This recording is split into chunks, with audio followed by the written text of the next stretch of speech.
People love him already. He's got the Rhode Island twang. The long pass to Moore and a pin block from Martin. Tune in to Cam's Corner. He's going to make it here. Draws the foul for another Rhode Island and one. Podcast. He's got his own podcast.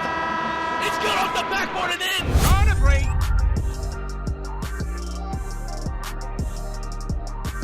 All right, guys, and we are back. Welcome back to another episode of Cam's Corner. With the summer wrapping up, everything's wrapping up for myself. My internship at WPRI 12 has just concluded, and this man right here was one of my bosses. He helped me out a ton this summer. Sam Knox of Channel 12, WPRI in Providence. Sam, thank you so much for joining me, man. How's it been? It's been great, man. This is just almost as nice as our studio, at the station. No, this is great, man. I appreciate having me on. I appreciate you for coming on, and I do want to ask you this. I didn't want to ask you off the camera before. I want to get your live reaction. Is this your first podcast appearance? This is. Really? This is my first podcast. Yeah. I mean, I've done guest Zooms and stuff, but yeah. This is my first time on a podcast set, so Dope. Yeah, this is pretty sweet. Cool. No, I appreciate you for hopping on. Sam's helped me out so much this summer at 12, and definitely one of the coolest internships I've been able to have. So I appreciate you, Maury, and Taylor, and Derwin, everyone at 12 for helping me out.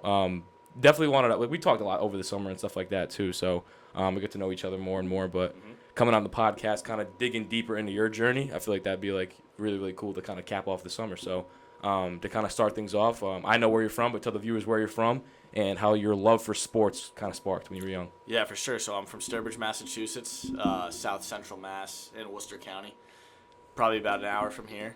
And the love of sports really started. I was like growing up in the best New England sports time possible with Brady, with the Red Sox winning in 04, 07. You know, the Pats, it seemed like they were in it every single year. Celtics won in 08, Bruins won in 11. So, I was in this time where it was like, wow, this is sweet. You're in a winning culture, winning city, or winning state of the city. Right. So, yeah, I mean, when I was young, I watched probably my favorite team was the Red Sox growing up. Yeah. And still is, I would say, because I'm a big baseball guy. And Don Orsillo and Jerry Remy, who were the play-by-play and color guys at Nesson at the time, they were always so great on TV and hilarious. I mean, they would be cracking jokes left and right. And I'm like, wow, this is so cool. They're having so much fun doing this. I would love to do something like that. And, growing up, I actually used to mute the TV. Yeah. And do like my own play-by-play or whatever, and I don't know if I really remember it that well, but my mom tells me it happened. So and I kind of remember sometimes. So I'm like, okay, all right, this is probably something that I wanted to do when I got older. So that's when it really like sparked. I knew I wanted to be in sports to some capacity, and I love talking about it, and I always had a love for it. Yep. And it just, luckily enough, I was able to go to a good school for it. And, I mean, even in high school, there was a good media department where I was. There was a guy that, Steve Thierry, I'll shout him out because he was the one that gave me a great letter of recommendation. He went to my college, too. And, I mean, they had, like, cameras and stuff. And for a high school media department, it was pretty legit. Yeah. So, he kind of helped me get a little bit of a jump start, when I was in high school. Yeah. Before I really even got to college, where I could even, jump even further into what I was doing. Mm-hmm. So that's where it really kind of sparked. And I could go into it more if you want, or I could. Yeah, no, I mean, I wanted to learn more about, like, a little bit more about your high school experience, too, with that, like, your senior year, because obviously it's tougher for students to, kind of figure out what they want to go to college for, and you already had that head start. Right. So for me in high school, I didn't have a department like that. There was nothing like that, so I kind of had to do that on my own. But for you, just talk a little bit more about that, how senior year kind of helped you, one, go for school. Obviously, we know you played baseball there. We'll get into that, too. But how it kind of helped you for your career path, really, too. It was so instrumental. So we had this thing called, I went to it's called Tantascwa. It's a 5-town regional, but it's in Sturbridge. And we had this thing called Tantascwa Weekly News, and it was TWN, and it was a legit class. So you would. You get credit for it and everything. You get credit for it and everything, and he would kind of just send you out. You can go like anywhere on school grounds and like do segments and stuff, and then every week you would put something together. Everyone had different roles. Sometimes people would anchor, and obviously it's not like the whole legit set, but it's like, all right, you kind of got a feel for editing. I think we had Final Cut Pro, and I mean we had these like beautiful editors and stuff, and I was like, wow, this is great. Yeah. So I really got a good taste of kind of, okay, this is kind of like the baseline of it. Mm-hmm. And he was fantastic just in general, like he's actually like my best friend's uncle, so it was also too like a family thing. And I mean, and that's that senior year. I think you take a media course. Mm-hmm. That's like the basics of it. You don't get like all into the camera stuff. Then you can take TWN, which was, okay, you're really doing it now. Yeah. And you're going out there and doing it. So yeah, I knew I wanted to go to Emerson pretty early. Mm-hmm. Because of what my teacher Steve had talked about, the school, and the programs, and the programs and everything, and it was in Boston, and it was a smaller school, which I wanted at the time, and it was a chance for me to play ball in college, and luckily it all kind of was like the perfect storm of everything I wanted, and luckily for me, it all worked out. So I mean, yeah, it was the only school I applied to, and early on I reached out, like late junior year, I reached out to Emerson's, the coaches and stuff, and then we weren't great, just to put it lightly. We weren't very good, but we had a first year head coach my freshman year, so they were looking, not to say that I wouldn't have made the team if he was a tenured coach. Was it more so like you had to reach out to them? Because I know D3 doesn't give scholarships in that way, like they're like recruiting you basically, but you had to send out tapes to. Did you send out any more tapes at different schools, or was it just Emerson? I did, and I'm going to show my age. I sent a CD. CD? The CD because at the time, I don't know if we had like WeTransfer or whatever, but I sent like a film tape to him. Yep. And I used the camera gear from that class. Mm-hmm. To film me doing pitching. Yeah. So, it kind of it all came hand in hand, and I like edited it on those editors I was talking about, and it was just, yeah, it was really cool. And so yeah, I mean, when I took a visit in the fall of my senior year. I met the coach, and he was pretty much like, there's no guarantee to getting in. To a school like Emerson. Through athletics, like there's never a guarantee, but he's like on my end, he's like I'm gonna do everything I can to help you get in, you know. And he wanted players, he wanted kids that played to go to the school. So yeah, I did early action. I was so nervous about getting in because I wasn't a good tester, so I wasn't a very good. The SATs not my thing. ACTs definitely not my thing. So I had a relatively decent GPA, but I was like right on the edge of getting in or not. Mm-hmm. But what helped was I did the early thing, and he sent, I think, something to admissions, like a letter or something. Like you said, you can't like be like, hey, these are the kids I want.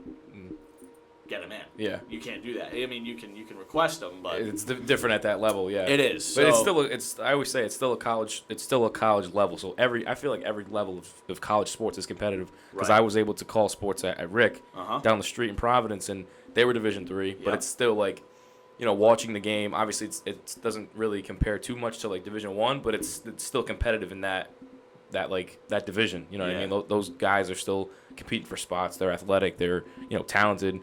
But someone like for you, like baseball I feel like it's a completely different sport to kind of get like one recruited for at like a higher level, and two just to play in general, you know. So just talk a little bit more about that experience, just playing baseball at a college level. Yeah, it was great, and I mean, right before I get into that, so it was like December of my senior year, and he texted me like on a Friday. It was in like December, and he's like, "Hey, it's not official yet, but things are looking really good on my end." That's when I knew that I had gotten in, because he wouldn't have said that to me if I hadn't gotten in. So I think he knew. And then like a week later, I got in, and I committed like before the new year. So I was like, I was in, and I knew I was going right before 2016 was my senior year. So yeah, right before 2016 kind of came around. So I knew at that point. But yeah, playing ball, man, it was great. and my head coach, and he's still there, Nick Vanaki, give him a shout out because I was his first recruit ever, which is crazy. And he's still there. I think you're going on year 7 or 8 now, and yeah, it was a lot of fun. It was different because you're in downtown Boston, and usually a lot of schools that we played against or that we had that you hear about. D3, like Rick, for example, that's a beautiful field. Yep. We didn't have one because we were downtown, so we couldn't, and we're not going to go use Fenway. Yeah. We're not going to be like, hey, can we use Fenway real quick? So we had to travel to different fields in the suburbs, Danvers or Malden, a lot of schools or towns like that. We had to travel. So we traveled. We took vans and stuff. So right away I realized, I'm like, okay, yeah, this is definitely not D1 for sure, because we're taking vans to practices and felt like kind of like similar to high school in a sense. Yeah, definitely. And it was still fun, and we, I had a great time, and we got to go to Florida every year, and it was you make some of the best friends of your life playing the sport. I mean, some of those guys I'll be friends with forever, and it's tough because we weren't good, so it didn't. That was tough because, like, you want to be motivated to play, and I was, and I loved it. And I threw, 40 innings a year up until my senior year when COVID hit. But, you want to win, right? And that just took a little bit out of it from me when you lose a lot, right. But having the relationships were great. And, I mean, no one ever was, got down on each other. We just played really good teams. And it's also hard for an art school to recruit athletes. Yeah. That's tough. And at that level, too. Right. Yeah, it is hard. Yeah. So it's like, you kind of have to hit the jackpot if you want a stud athlete who's a theater or, a journalism or a marketing major, because you're competing against other schools that have, business majors and, other majors that attract a lot of athletes. So, right. Yeah, no, but I mean, the experience itself was great. I wouldn't change anything probably. I mean, it was a lot of fun, and I enjoyed it a lot. What was one of your most memorable moments? It could be funny or even just in a game, something that you really it still sticks with you. Yeah, well, my first career outing for sure. My first career outing down in Florida, freshman year. I got the start in our 4th game. I think it was our 4th game. So we were 3-0. We had a really good start my freshman year. We went 7-2 in Florida. So we played Cazenovia, a school out of northern New York, and I got the start, and I threw a complete game shutout. Wow. And it was a 2-hitter, complete game shutout. We only got 1 hit and we won. It was just, you never really see that. Yeah. Some kid tripled, and then it was actually Neil Perry tripled. He actually works for the Pats. Oh, yeah. Name sounds familiar. Yeah. And then, one of our other guys, Pablo, ground ball, scored him. We won 1-0. And I threw a complete game shutout. It was a slow decline from there. No, that was it though. I mean, that was amazing. That was the best game I've ever pitched. Probably one of the best games I've ever pitched in my life. Probably top 3. It was amazing. I mean, you're in Florida, you're a freshman, and then you're like, whoa, I shoved that day. It was awesome. So that was probably the number one thing. And my dad was down there, so he saw it, and that was a special game. How did you tackle doing sports broadcasting and playing at for baseball at the college level? How did you kind of tackle both? Because obviously you already had an idea of what you wanted to do from senior year, right? Getting into those programs like you talked about, but because baseball it's more in the second half of the school year, but it's still you're always on the road, you're practicing every single day, and there's an off season, preseason, all that kind of stuff. So just talk about tackling that, and you still made the most of the opportunities because look where you're at now. So just talk about that, balancing both. Yeah, it was definitely. Especially when I lived off campus my junior and senior year, you're carrying a bag around with all these different clothes. I got dress shirts, suits, yeah, and you got your baseball stuff in the same bag. It was definitely a balance. It was a grind for sure. And I look back on it, and I remember a lot of my teammates, they had a lot more free time if they weren't in what I was in. Pretty much they weren't in a lot of them were marketing, visual media arts, whatever, which was just different. But I just remember it felt like I was just always, and they were too, but it was always, there was always something next, Yep. I had practice, and then I was going to this, and then I was going to that, and sometimes I wish I could just catch my breath, but then again, it all paid off. Yeah. To where I am now, and obviously still had my free time and my fun, but I mean, yeah, it was a lot. It was a lot, and it was a balance, but you learned it then, and once you learn it then, you can balance anything, really. Yeah. So you had to cover sports down at Emerson, and obviously baseball wasn't one of them because you were playing. Right. So, was there ever a doubt or something in your head that you were like, I got to stop doing one thing or the other? I mean, obviously, the career path is what set you up for the future and where you're at now. But was there ever a thought maybe I got to kind of calm down with baseball, kind of really focus on priorities, or did you think you want to play baseball at the next level? Yeah, I mean, late my senior year, I kind of locked in on the job search and kind of what I was doing. I mean, I was still focused on baseball too, for sure. But the universe almost was like, all right, it's time. Yeah. When COVID hit. Yeah, right. Because that ended the season. So I was like, oh, all right, well, now there's only one thing to do, you know. So, but yeah, I mean, I never had any type of second thoughts. Second thoughts. Just kind of always just grinding out both. Yeah. That's I would say that. Yeah.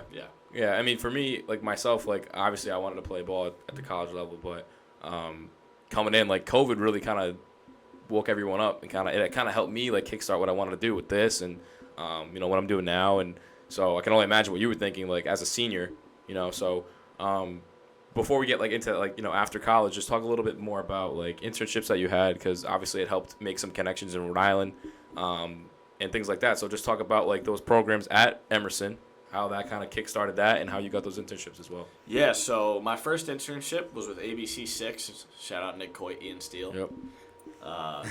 The boys. So I got that internship through the Emerson Baseball Mafia. Mm-hmm. So that's what they call it, the baseball or the Emerson Mafia. It's this, there's a list that our head coach put together of guys that are in the business or guys in the sports business. Oh, really? Yeah. So and then their email, stuff like that. So I saw Providence and I saw Nick and he played baseball and I'm like, oh, let me reach out to him. So I did, and he was great, and I got an internship in the summer of 2018. And that's right. He played baseball at Emerson too, right? He did. Yeah, okay. He did. So, so that was great. Cool. Got the chance to do that, and that's what really got my foot in the door in Providence. And that was early, so that was 2018, and then after that internship, I interned at Boston 25 that fall. Yep. 2018. And that was funny because I wasn't going to intern that fall, and it was early October, and one of my buddies from Emerson who worked there was like, hey, something just fell through with an intern. You want to intern? And I'm like, yeah, sure. So ended up going in, interning there, and then after that was, I think that junior summer, I was a server for a summer to make some money. And then the fall of 2019, my senior year, I interned at Channel 7, WHDH. Shout out to Maury, man. Yeah. That's where he's going. So, wow. Yeah, he announced it today. So, but that's great. But yeah, I mean, it's crazy. Just the how it all kind of happens and snowballs. So I interned at 7 in the sports department, and then I was able to get a job there the next semester. So the spring, my last semester, I was able to get a job as a writer, pretty much writing some of the stories in the newscast or whatever. So I stuck around there for a little bit until COVID hit. So yeah, it was cool. It was a very good progression. Yeah, and through everything. Had a lot of help too, which was great. A lot of connections. I did. That's what it's all about. Yeah, I mean, everyone that I was with, was fantastic. Yeah, and So, yeah. landing your first job in Rockford, Illinois, senior year. Shout out The Rock. Yeah, and like we said, COVID was that year for you too. So, Yeah. Again, that process must have been not like so much tough, but it's like everyone's going through kind of like the same thing. So, but being able to land like your first real job, like fresh out of college, how was that for you? And describe your mindset at that time too. Yeah, so I mean, and so it's funny because I started really early. I had my reel done by the end of my first semester senior year, and I started applying in like February. So even before COVID hit, I had a couple interviews and a couple job offers, and the right one hadn't I wasn't being like super picky, but you want to choose the one that's right for you at the time, and what works and what you could really see yourself doing. So I was applying to news and sports jobs, and so what helped, what the beautiful thing about COVID, and I know that sounds crazy, but the beautiful thing about COVID was I was able to focus on the job for months because there was nothing else to do, and I already had my tape done. Yeah. So all I really had to do was just send it out and just be like, hey, this is my resume, this boom, boom, boom, boom. And and that's kind of how I was applying to places. And just like a bunch of different anywhere. Yeah, anywhere really. So there's a website called tvjobs.com. And it's like, you do have to, there's a subscription for it, but if there's anyone that's, looking to get their first job in TV, that's such a good website. It's I think it's $60 for 3 months. That's how I got both my jobs, through that website.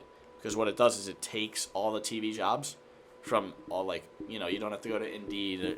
Sometimes you have to go to all these different sites to apply. What this site does is it takes all of them and puts them into one website. Ranks them by market, ranks them, you can, filter them for sports, news, whatever. It's awesome. And it directs you right to their, the application website or whatever.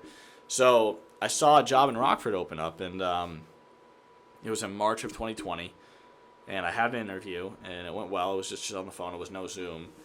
It was with Audrey Moon. Shout out Audrey Moon. She was my first news director.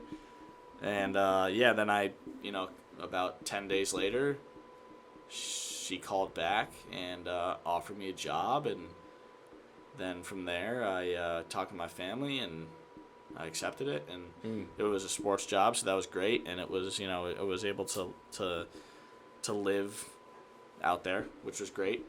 I was able to make enough money for a kid right out of college, so, and that was a really, really great experience going out there. I'll never forget the trip out there with my dad. We put a U-Haul. We got a U-Haul. We packed it up. And you drove? We drove because we didn't know at the airports and stuff. Yeah, so, that's right. And we had all my stuff. Yep. So me and my dad drove the U-Haul. My mom and my stepdad followed us with my car. How far is that? It was a 16-hour drive. Jesus. But we stopped in Cleveland. Yeah. Or we stopped. I think we got all the way. I think it was Cleveland. We got pretty far, or around there. But that's something I'll always remember is just getting in the U-Haul and leaving the driveway and being like, all right, let's it's time to go here. It's time to really be a big boy, and but my parents believed in me. And they supported me going out there. And I know it's not easy to do, especially when you're far from home. It's in the middle of a pandemic. But, they were like, all right, this is your dream. Let's go. That's great. So I want to, my mom, my dad, and even my sister, they were so supportive. And the trip out there was so awesome just because, you make those memories. And you're like, okay, you're on your way to your first job. And you're in the car for 16 hours. And, it was a great experience. So, I'm never going to, not be thankful for what they did for me and how much support that they showed me. And, it was a great experience moving out there. It's crazy too. We always keep going back to COVID. That's really when a lot of things sparked up. But it's you have to accept kind of a dream and a nightmare. It's you're going through a whole pandemic and you don't know what's going to happen next. But at the same time, you get your first real job. And what was that phone call like saying like, oh, you got the job, and then you got to go and tell your family. Like, what was that feeling like? Just exciting. It was so awesome. It was April 10th, 2020 when I accepted it. Yeah, I remember it. Yeah, it was at my mom's house, and yeah, it was amazing because like it was what I wanted to do. First of all, was sports. It was in a good sports market, and yeah, it was a great feeling. It was the best. So when I got that initial call and that offer, it was great. Yeah, I ask athletes a lot, like some professionals I've had on, like from the NBA or NFL, like you're welcome to like the NBA, NFL moment, or like even college, like welcome to college moment for like athletes or whatever. For you, what was your kind of like welcome to the industry moment, like your first like either your first day or like your first time going out and reporting on something, and like how did that make you feel, and just what was that experience like? Yeah, so when I moved out there, they were like, all right, just so you know, you're gonna help out with some news stuff because there's nothing going on with sports. There was nothing. I mean, maybe a little bit of golf, and I'll get into that in a minute too. Golf, that was brutal. It was. I mean, I can get into some golf, man, but when it's all you got, oh man, drags. Like I don't even know how people watch it on TV. Respect golf, yeah, respectfully, exactly. but like respect to whoever can drive it. Putt it, whatever it may be. Yeah, man, tough. But yeah, so when I moved out there, about 1 week later, George Floyd was murdered. This was April of 2020, right? This was May. Or May, that's right. Wow. So I moved in May 18th, May 27th, I think he was murdered. Wow. So. Oh my God, that's crazy. I know. So when I moved out there, that's when all the protests started happening. Mm-hmm. When all it was like the Black Lives Matter, all that stuff, and it was you guys covered all that. It was like every day. Yeah, there was a different one, like every single day. It was, yeah, and I mean there was like arrests made, and it was crazy. So we covered all that stuff, and it was definitely an experience for sure. And I was like, there were a couple times where I was just like, man, how long, because I mean, and I like. I totally understand why people would protest and stuff, but I was just like, how long is it going to be until sports come back? Or how long is it going to be until we, like, it felt like a different world. Yeah. It really, and every day. It still felt so different, and like, looking back now, I'm like, did I just dream that? Yeah. Because, like, right before COVID, not only was it COVID, but then this was going on. Mm-hmm. So it was like this combination of things that was like, whoa, this is wild. And it felt like it was going to last like forever. It did. At the time, it felt like it was going to last forever. Like I said, completely understand why people did protest and did all that, the peaceful protests and stuff. But my thing was this. It was just how long was it going to be until I was able to kind of dive into sports? Yeah, and go out there what you were meant to do. Right. But it was also, there was some, some of the, great memories that I have from those times of when there wasn't a lot going on, because you could chill with your friends a little more, and you could really do different things when it was a little more chill. Right. And so, but yeah, it was definitely a wild start and a wild, well, here it is. I was like, yep, I'm here now. Like, whoa. Yeah. So yeah, that was probably my first, holy crap moment. Yeah. Well, how about like your first taste of sports? Obviously, like outside that experience, and then once you kind of got everything was starting to roll, and you're, like I said, doing the job that you were sent there to do. Like when you started covering actual, more sports and stuff like that. Yeah, definitely. I think it was the spring of 2021. So after that second wave came, I really kind of got into a groove, and I was like, all right, here we go. This is starting. It felt good. This is starting to roll now. I got really big into the high school scene, and I had my own segment called the chemistry quiz, and it was pretty much like you sit in the middle of two kids and you give them whiteboards and you ask them questions about. Oh, you brought that here too. Yeah. Yep, so that I pitched that idea to my boss in Rockford, Derek Bain. Shout out, Derek Bain was sports director there at the time, and he was like, yeah, because and then at the time too, we were still trying to adjust, get new things going, fill our sportscast.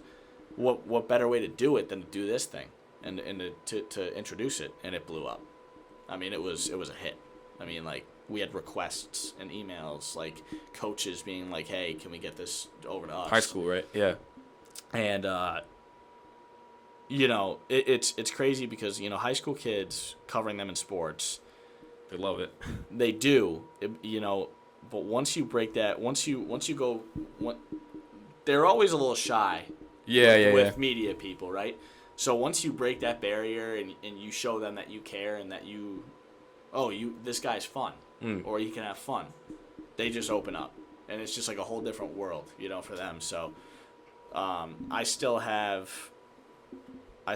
friends with some of the kids that I did this with in Illinois, and some of the kids that I did it with came to my go away party when I was coming to Providence. Like, the families, everything about it was just like, it was like a hit, and I was just happy that I was able to do something that was like put me. It kind of was my own thing, you know. It was my own thing, and I'm just lucky I was able to do it because it was a lot of fun. So that was one of the things that I did, and then once sports really got going, you know, I was able to go to some Chicago Bears games. I was able to cover a playoff game, Chicago White Sox and Astros. That was great. But it was a lot of college stuff. I was able to go to Detroit to cover the MAC championship football game between NIU and Kent State. That was awesome. It was at Ford Field. That was great. They put us up in a hotel for it, everything. It was awesome. So there were that 2021, a lot of that stuff I used for my tape that I sent to WPRI. Yeah, and a lot happens in 1 year when you're in that industry, and I mean, I got a glimpse of it in 3 months in the summer, you know, and it's like either, you know, obviously summer's a little bit more slower, but once things started to get kicked up with football and high school sports are, you know, coming to an end, it's almost every single day, right? Yeah. And, you know, for me as like a senior coming into college now, it's like, it's so cool for the summer, like to be able to see like someone like Mac Jones and like Patriots players like up close, like it's such a cool experience. It is. For you, what was your first moment like that where you saw like an athlete like up close and you were able to talk to them and just kind of interview them or just be like in their presence? Because like sometimes like a younger you is like, this doesn't feel real, like, oh my god, like I'm in front of whoever it is, you know, but now you're working in it. You know, that first moment, like, how was that for you? Yeah, it was amazing. So it was 2018 and it was Tom Brady. Yeah, Tom Brady, Gronk. You know, when you're there and you're like, whoa, this is the greatest quarterback of all time, and you know, you're able to just be there and help Nick and Ian cover him, and it was amazing. It was just like, wow, this was during training camp, right? Yeah, it was during training camp. Yeah, there were so many of those moments, and they still happen. There's no doubt. I mean, it never gets old. There's still going to be that part of you that's like, whoa. Like, yeah, you're in front of this guy or whoever, whatever it is. And, it was definitely Brady, Gronk, you know, got to see guys like Edelman and stuff like that. So, Bergeron, when you were with me for that, that was amazing. That was incredible. He looked at me. I didn't know what to do. I think I froze.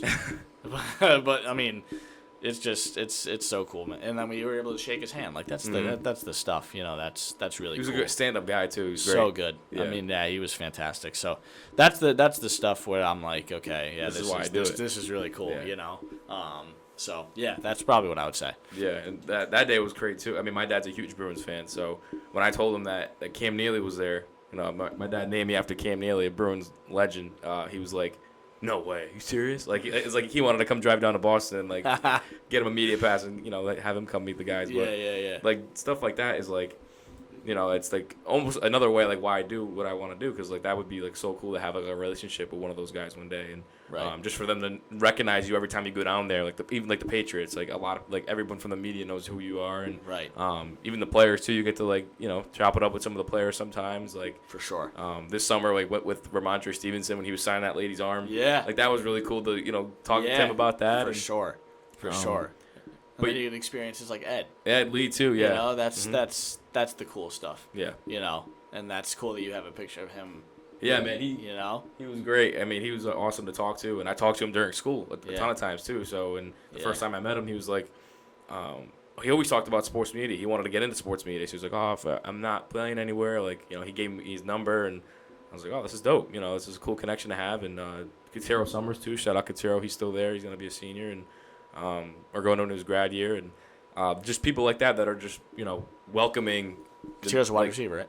Katero, yeah. So I saw him last week. We did. Yeah, we saw him. We saw him. Okay, that's what I thought. Yeah, but those guys, like that is just great, for them to be able to, recognize that you're on a grind as well as them. So Right. But now, Rockford, you were there for 2 years, right? Yup, a little under. Yeah. So pretty much 2 years. 2 years, yeah. So so after that, was there any cool experiences like that down in Rockford? I mean, obviously there's been a ton here, with the internship, like you said. But anything in Rockford like crazy like that? There was one non-sports related. What was it? Kevin James, baby. Oh yeah. For fans that don't know, yeah. For fans that don't know, I'm telling you right now, Kevin James is my guy, and like, he's just so funny. King of Queens, Paul Blart. Don't get me started. I'm gonna go crazy. That's where Sammy's personality comes out. Seriously, I mean, that's just amazing. And when I was young, my mom's from Mineola, Long Island. Mm-hmm. Kevin James is from Long Island. My uncles have very similar mannerisms to Kevin James, and I grew up in a very it's a very similar sense of humor. So I was like, okay, like this is like I just loved him growing up. And then Paul Blart came out in 5th grade. Me was like, oh, like I went nuts for this guy. And so he did a small Midwest tour, comedy tour. Everyone at my station knew that this guy was like who he was, my guy. Like I loved him. And so our station was doing a ticket giveaway, and they're like, hey, you want to do this Zoom with him? I'm like, me? I'm like, yeah. Do I want to do a Zoom with Kevin G? Yes, I do. I want to do it, yes. So it was like on my off day at like 8 a.m. I didn't care. I woke up. I'm like, I'm up. Yeah. I had like my signed Kevin James picture, a poster, Paul Blart, ready to show him. Like I was like a kid on Christmas. But like, you bought that. Like, you didn't meet him prior, right? No. So you just had that. Okay. Right. I just had it. So it was amazing. Like I don't know if it was his agent or what. So opened the Zoom, and then he came on. He's like, all right, let me go get Kevin. And then I was like, oh my god, I'm about to meet Kevin James. Yeah. And so he gets on, and I was like, I gotta just tell you this stuff, man. I'm like, I love you, dude. So he's like, oh, and he was great. He was literally the way he's been in everything he's done to me. He was amazing. And he was like, hey, you need tickets? I'm like, I got them the second they came out. Just be honest, I don't know. I'm good. Yeah. I'm like gonna be in the front row, No. I wasn't actually in the front row, but I mean, it was like 2 weeks prior to the show. Mm-hmm. And he's like, you need tickets? I'm like, oh, no, I'm good. I got some already. I'm like, but I would love to meet you if that's cool. He's like, absolutely. He's like, what's your number? So they took down, I think his guy took down my number. So a couple weeks go by, I didn't hear anything from them. So I'm like, I can't let just this go by the wayside and just like give up on it, right? Mm. And they're busy. 100%. Yeah. I don't think Kevin James needs to be thinking about Sam Knox when he's on his Midwest tour. So I bring my press pass to the theater that he was going to be at, and I'm like, hey, how you doing? Like, I did a Zoom with Kevin a couple weeks ago. Got a game plan going into it. Yeah. I'm like, he said I could meet him backstage, whatever. Showed him the press pass. So what they did was they took a picture of it, they sent it to him, and he remembered who I was. So they're like, yeah, bring him back, like, before the show. Wow. So I was able to meet him, and it was the best experience ever. I got to just tell him again, I'm like, you're the best, man. I appreciate all your humor. You're a big part of, like, what I love and the humor that I love. And he's like, oh, man, you're great, man. You're great. I'm like, yeah. So, I'm gonna get it blown up one day. Just like you did with Evely, I'm doing it with Kevin James. That's great. And I'm like, man. Did he sign anything for you? No, but I do have a signed picture of him.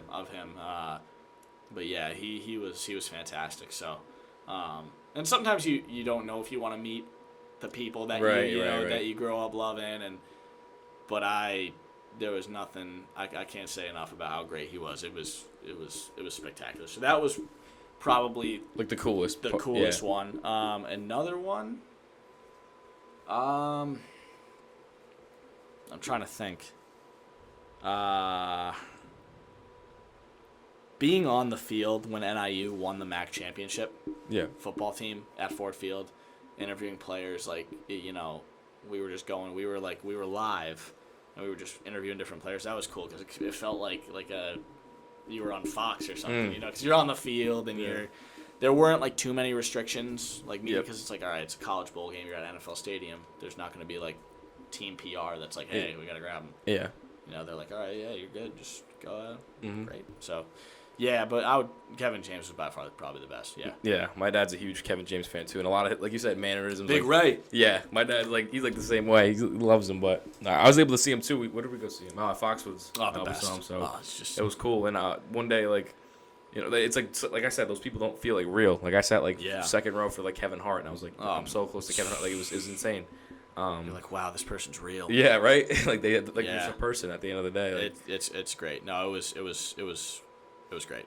So, you know, 2 years, like a lot was accomplished in 2 years for you. And obviously, like you said, you had that going away party, and then you landed the job in Providence. So you had that same kind of website. What was the website again? TVjobs.com. Yep. So that kind of helped you out. That was that the main like outlet to get that, or did you reach out to like somebody like Nick or Ian? And yeah. So it was. So I saw it. Yep. Then I reached out to Nick. I would have reached out to Ian too, but I mean Nick, you know, was the one that I was with like pretty much a lot of the time in my internship. So I reached out to him. He reached out to Maury. So then like a week or two later, I get a text from a Philly number, and it's Maury. He's like, hey, did you know about Maury before that? Or? I did. So he started at 12 when I was interning at 6 in 2018. Yep. So after that, Maury texted me. He's like, hey, you got time for a call? I'm like, yeah, for sure. So we set up like an interview with him and our news director, Karen, and it was good. Went really well. And then I think I did another one, if I'm not mistaken. I did another interview, and this was all in January and February of 2022. So it was early last year. And then I think it was Valentine's Day, Karen offered me the job. And it was like 3 months before my contract ended in Rockford. So I was like, okay, this is kind of perfect. Yeah. You know, this is working out really well. And I did leave my station in Rockford a couple weeks before the contract ended. They were fantastic with handling that. So I want to thank, you know, them for that. Specifically Ed Reams, who is our general manager out there. And so I mean, I was like, let's go. I'm going back home. Sammy back to New England. You know, I was so excited, and like it was. To be able to kind of celebrate that for 3 months was and like really, I wouldn't say not worry about anything, but like to be able to finish off my time in Rockford without worrying about the next step. Yep.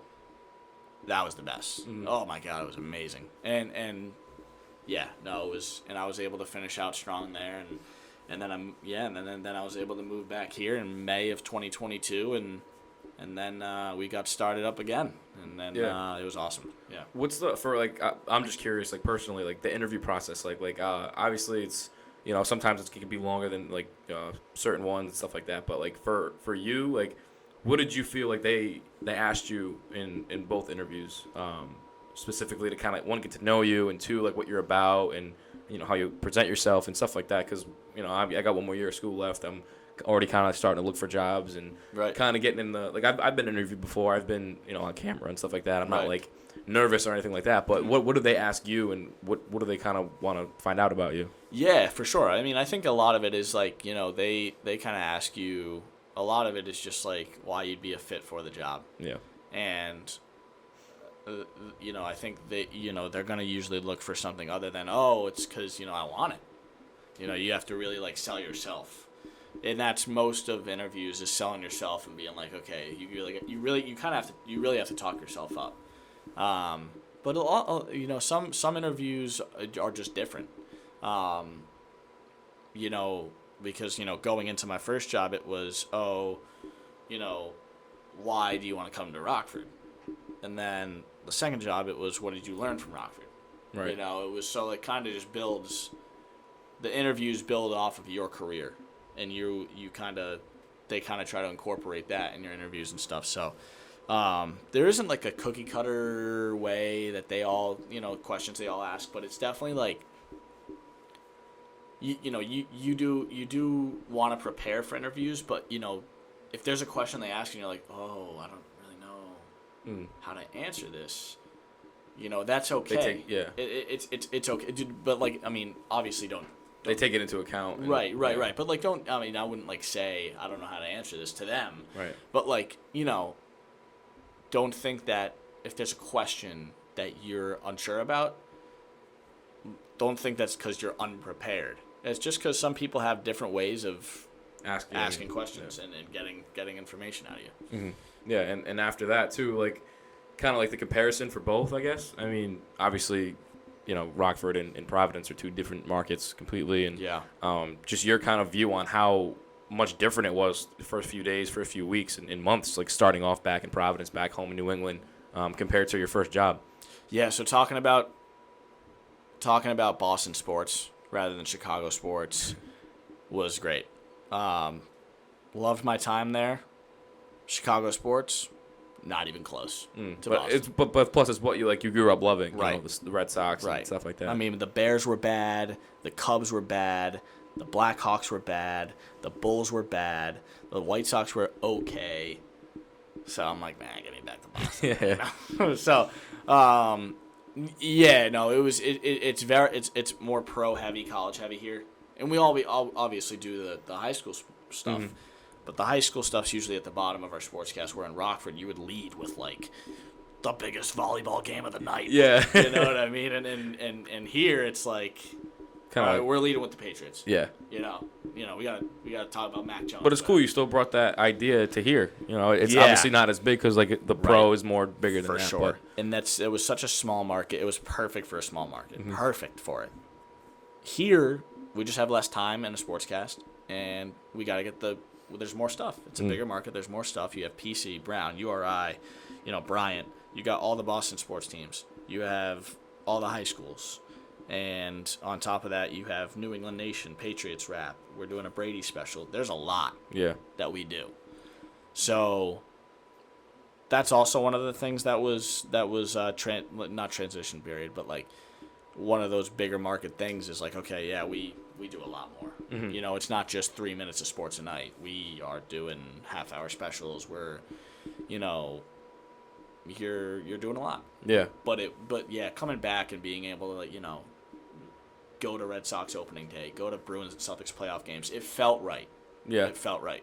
That's awesome. Yeah. Yeah, and I was not really so much with the market, but for yourself personally, your voice. A lot of people that want to get into sports media, they're nervous sometimes, obviously their first time on camera and how to speak because, something like this, it's different. We're having a conversation, I know you and stuff like that. And even in interviews with some athletes that I've never met, professional athletes, it was the first few times, my first episode was with Joe Mazzulla. So I was awesome. Johnston, baby. Yeah. Johnston's on the come up, yes, sir. I was nervous. And if you go back and you watch my first episode, I sound nothing like I sound now. Obviously it's my voice, but I'm more conservative. I'm not like myself more in a way because it was Joe, and I never really had a conversation with Joe until that point. Yeah. And what a good first interview, huh? Yeah. No, it helped me. Yeah, kickstart everything off the ground. But that's great. For someone like you, how did you kind of find your comfortability in front of the camera and the way you speak? Because obviously, on air, you gotta kind of be upbeat. You gotta look professional and stuff like that. So your voice, that's more so. How did you find your voice? Definitely.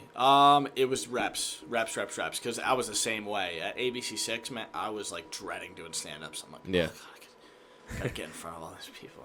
Just do it because it just seems so even watching you guys it seems so natural to you guys. But as the summer goes on, it's it doesn't matter. For sure. And it's tough at first. You're oh man, I don't know what I'm gonna say.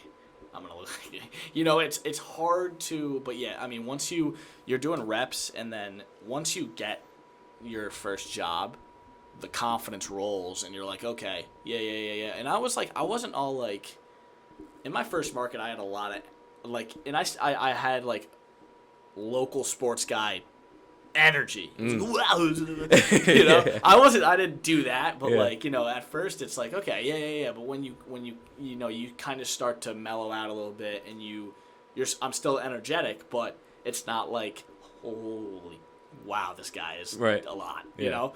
So it's finding the balance of being energetic while also being yourself, because you're you for you, and you want to portray that. So, yeah, I would say it was definitely like, you know, I started out, I was shy, and then I got really comfortable, and then it's just, you just stay comfortable. You just, you know, you're comfortable, you find your own voice, you do your own thing, and it all comes together. Because, like you said, now it's just like you're sitting and talking. Yeah. It's the same thing. Mm-hmm. Same type of thing. And it's, you know, it just becomes part of it. And, yeah, I would, you know, it was definitely like, because I look back on some of my stuff in Rockford, I was like, wow, I was loud. Yeah. Like, and it was good. Mm-hmm.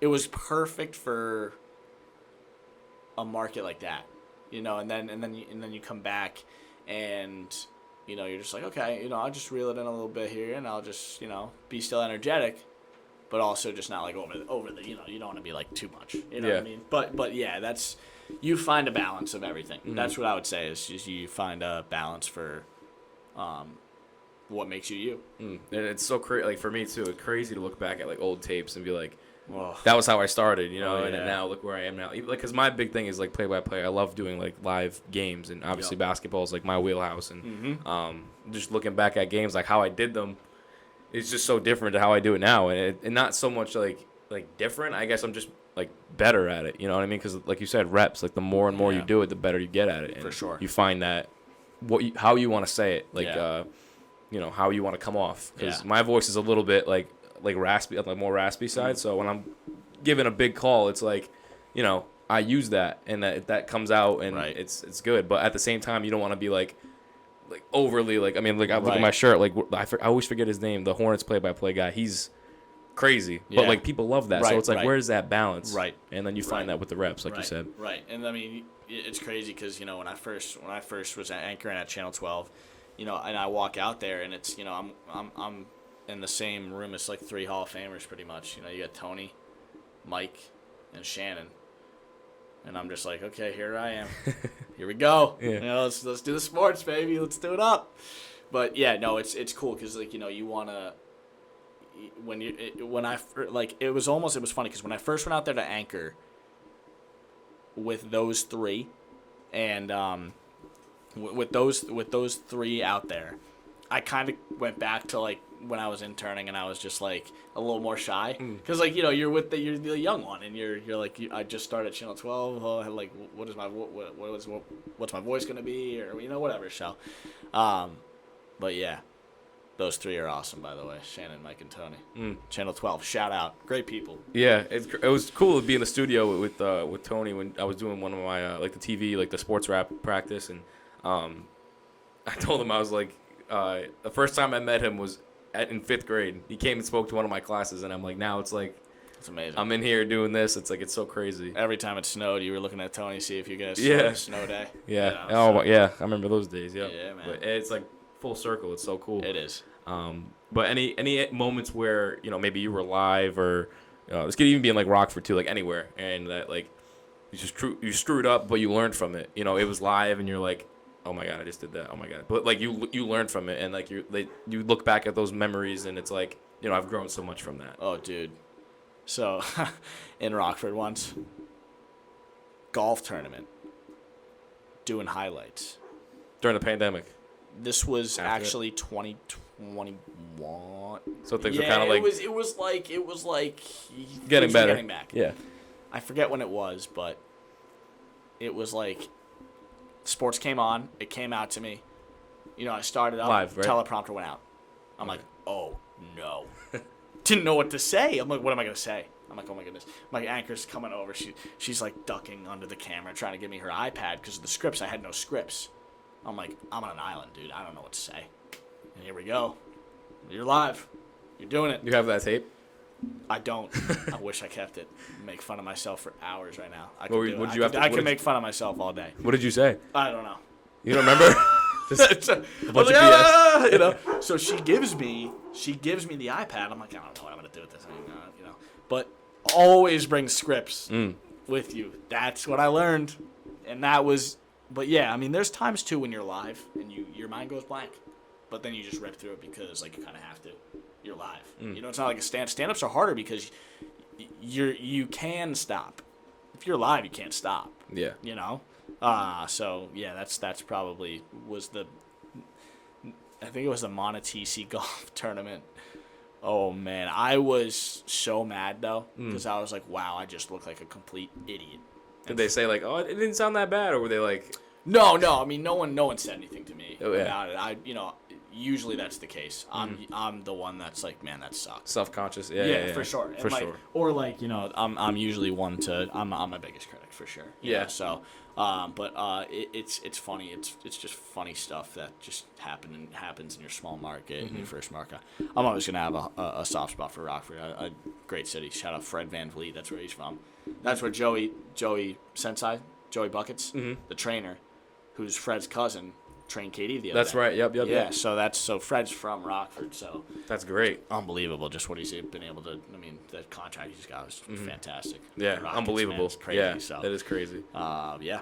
But that's awesome. Yeah. So, because I've had some moments like that. I haven't been like live yet, but moments again like where you screw up and stuff like that. Along those same lines, kind of like maybe like the hardest part of your job so far, like in of all the years that you've been doing it, like the part that maybe not like you dread, but it's like, I'm not still trying to get used to, but starting off was tough. That's a good question. I could definitely use more work going live, like in a loud or busy environment with other people around. You know what I mean? Because it's easy to do stuff when you're just standing there alone and there's no one around you. But when there's distractions, or when someone's behind the camera jumping up and down and whatever, you know what I mean? You have to stay locked in. Probably that. That's probably what I foresee. I could definitely. Has that happened a lot? No. I just think that it's just something that would like help me experience wise, just to like have, and I mean I'm not like shying away from those opportunities. It just hasn't happened yet, and it's going to. When we go to the Garden or whatever next year, you'll have someone jumping up and down in the back, and you're gonna have to still rip it up and do what you got to do. But yeah, I would say probably that in terms of what was the original question again? I'm sorry. That was it. Yeah, like the kind of like the hardest part. Like what's yeah. So probably I wouldn't say dread it, but that's probably one of the harder things to do. And on the opposite side of that, like the best part of the job, what's that been?